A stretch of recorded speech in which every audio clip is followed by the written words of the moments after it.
he shot himself. He just shot himself with his own gun. Okay, what is the address? Deadly shooting in Daytona Beach. A man is accused of shooting and killing his wife during an argument at their home. He then turned the gun on himself. Well, that man survived and was still in the hospital at last check. Fox 35's Chris Lindsay is hearing from neighbors today. Neighbors tell me when the shots first rang out, there were a lot of people in their front yard trying to figure out what was going on. And now, even though they know what happened, there's still a lot of confusion in this neighborhood. To know that this happened, this is heartbreaking. Do you know what the most dangerous moment in a relationship is? It's not the shouting. It's not the threats. It's not even the cheating. It's the moment someone says, "I'm struggling. Help me." And nobody listens. Because on October 18th, 2023, a man made that call. And less than 24 hours later, his wife was dead, shot in front of her parents, at the door of the home she built. Her name was Shawntai Spencer. They called her Tay. She was a nurse, a mother, the kind of woman who held everything together, even when things were quietly falling apart. And the man who killed her was the same man she spent 11 years loving, building, believing in. If you believe stories like this deserve to be heard, please like and subscribe, because every victim deserves a voice. From the outside, Tay's life looked like something people prayed for. She was born August 19, 1989 in Daytona Beach, Florida. Raised in a community where people knew your name, your family, your story. She went to Mainland High School, then Daytona State College, then Kaiser University. And she didn't just go to school, she fought through it. Working full-time, raising a child, still pushing forward. Because Tay was a mother first. Her daughter Terry was born in 2008. And from that moment on, everything Tay did had a purpose. Every long shift, every exam, every sacrifice. It was all for her. People who knew Tay described her the same way. Warm, loving, compassionate. The kind of person who showed up for everyone. She worked with cancer patients for 6 years. Imagine that. Every day, walking into rooms filled with fear and choosing to bring comfort instead. That was who she was. And then, in 2012, she met him. His name was Shawntai Adkins. People called him Shan. And here's the part that matters more than people realize. He wasn't a stranger. Same high school, same college, same city. Familiar. And familiarity is powerful. Psychology calls it familiarity bias. We trust people who feel like us, who come from where we come from, who look like safety. Tay didn't fall for a mystery. She fell for something that felt like home. Their relationship started April 12, 2012. 4 years later, they got married. And for a long time, it looked real. Not just social media real, but genuinely real.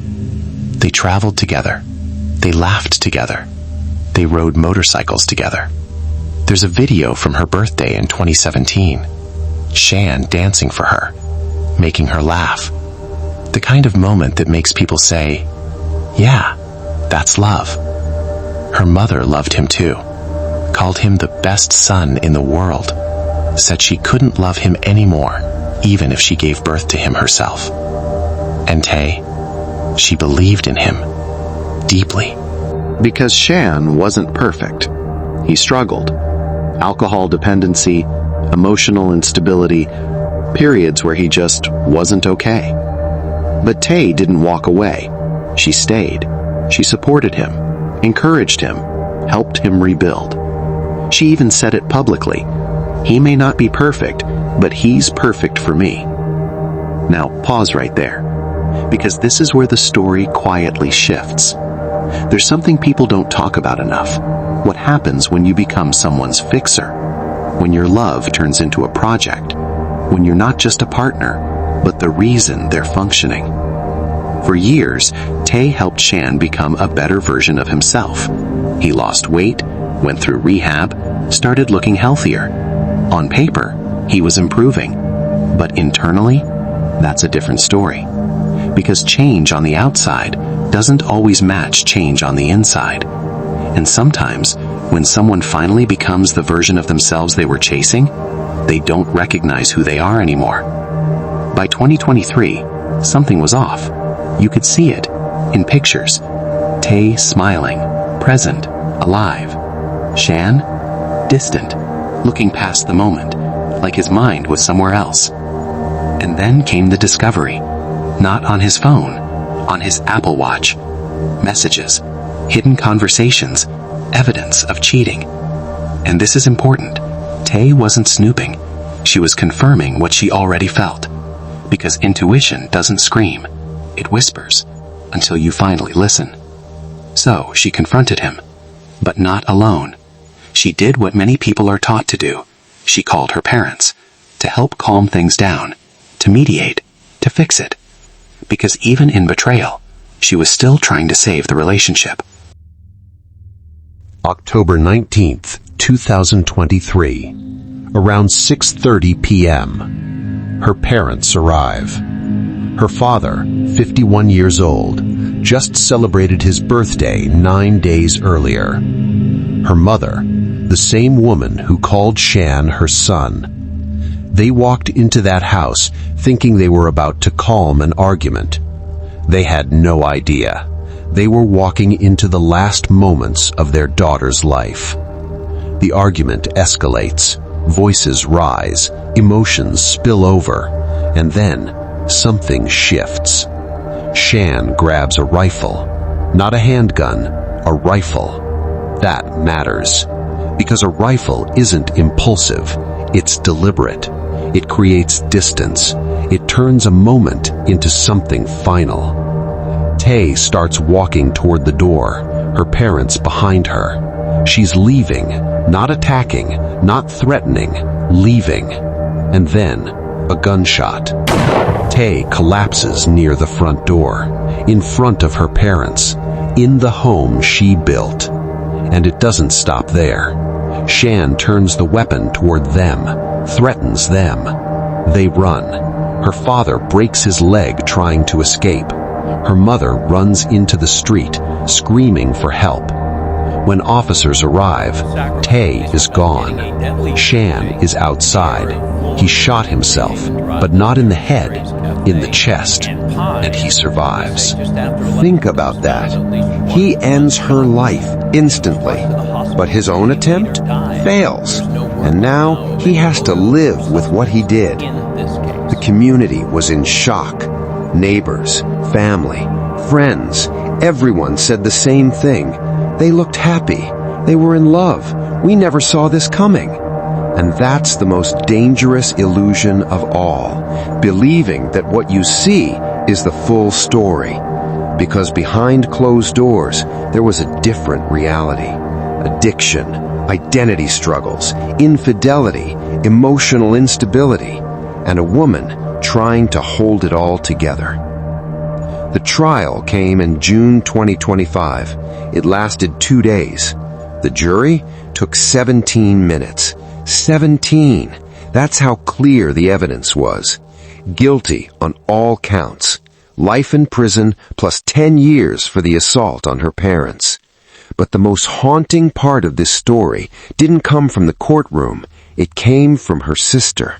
Because the day before the murder, October 18th, Shan called her, and he said, "I'm struggling. Help me." She laughed, told him to stop drinking, even called their mother, and they laughed about it together. The next day, Tay was dead. And now, her sister lives with something most people never think about, the weight of the almost moment, the almost intervention, the almost decision that might have changed everything. 2 months before she died, Tay celebrated. Happy birthday to me!